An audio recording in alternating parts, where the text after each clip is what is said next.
Have you ever just wanted maybe a different way to, get some cash in Morrowind that didn't necessarily involve killing a bunch of things? Like, wouldn't it be nice to just generate a passive income, like from, a shop or a business or something like that? Well, that's basically what today's Mod of the Day lets you do, because today's Mod of the Day is Erengard Mines Redo by Graphite and Nina. And this is basically a modernization of what's really just kind of a classic. Graphite released the original Erengard Mines just way back in 2004. It was one of the first own-your-own business-type mods to be released for Morrowind. And it was part of a wave of these kind of mods that were released way back during the 2004-2005 era. That's when we were getting mods like PC Clothier and PC Smithy, which allowed you to own and manage your own shops, and mods like Wayfarer's Rest and Racer's Roost, which allowed you to own taverns, and even mods like the Farmer's Mod, which allowed you to own and operate your own agricultural empire.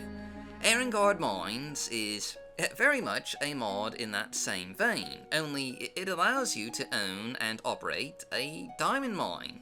And basically, how this starts out is you'll find the corpse of the previous owner just out in the Ascadian Isles, and he's had a bit of a misfortune, so it falls on you to take over the Erengard Mines. And to be honest, it is going to cost a bit of gold to actually, start operations, because you'll need to hire an overseer to actually manage the mine and handle day-to-day operations. You'll need to hire miners to actually do the work, and you'll need to hire guards to make sure the miners don't just, pocket all the diamonds for themselves, because that's what they'll do if there's no one to watch them. Not only that, but you're also going to need to buy equipment. Miners are going to need mining picks, and not just mining picks, but, everyone needs to eat. So that means buying bread, rat meat, that kind of thing, and making sure the kitchens are stocked. In addition, a bit of booze, doesn't hurt for keeping morale up, and the higher your miners' morale, the higher the profit they'll generate. The harder they'll work, the more diamonds they'll mine, and the more profit your mine will generate. Now, all this means is that, this mine does have a pretty high overhead to start out with. You won't start generating a profit right away. There's a ton of expenses to operating and, starting a mine.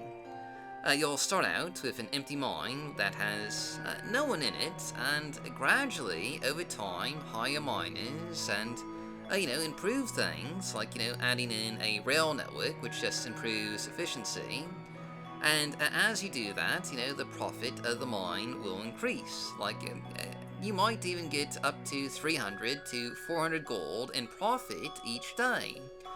Which, that's pretty decent. That's not overpowering, but that's a decent, constant stream of revenue.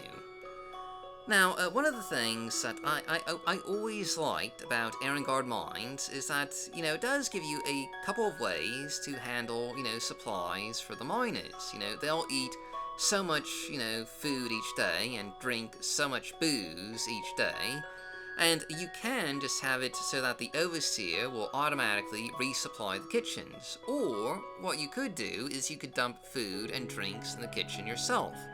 That's what I used to do back in, 2005, is, when I cleared out a smuggler's cave, I would take all the drinks, all the booze I found, and I would just dump it in the kitchen, and the miners would use that instead. Which is, that's something I always like, when a mod does, when it gives you a way to utilize loot that you might otherwise ignore. I didn't used to carry all that booze. Before I got Erengard Mines, I would just ignore all that booze in caverns, and this gave me a reason to actually pick it up, lug it over to Erengard Mines, and just dump it in the kitchen, because, the miners will drink it. But anyway, everything so far has been features that were in the original Erengard mines, and I haven't really talked too much about the redo. But basically, what the redo does is, it fixes a lot of scripting issues that were in the original mod, because, as popular, as this mod was back in the day, it is still a mod from 2004, and obviously, issues are to be expected. And in addition to that, this mod also replaces and completely redoes the mining offices for the Erengard mines. In the original mod, the mining offices were just a single one-room shack, and that was it. There wasn't really any place for a lot of the miners or guards to sleep, and it was lacking a lot in terms of detail. Like for an operation this size, you'd expect a bigger set of mining offices, and that's basically what this mod provides. A real set of mining offices that includes bedrooms for the miners, the guards, the overseer, and an actual kitchen and dining room for, everyone to take their meals. But anyway, outside of the offices, this redo also just fixes up some, landscape issues and adds compatibility for OAAB the Ashen Divide. But everything else has pretty much just been left exactly the same as it was in 2004. And that is especially noticeable when it comes to, the mines, which very obviously look like they were built in 2004 and not 2022. That's not a huge issue, since you won't actually, be spending that much time in the mines, but it is something that could maybe just be improved a bit in the future. Regardless, this is still just a classic mod that is definitely just well worth playing for yourself. But anyway, that's just our mod of the day. So as always, I've been your host, Dark Elf Guy. Thanks for watching. Stay safe, stay healthy, happy modding, and I'll see you all next time.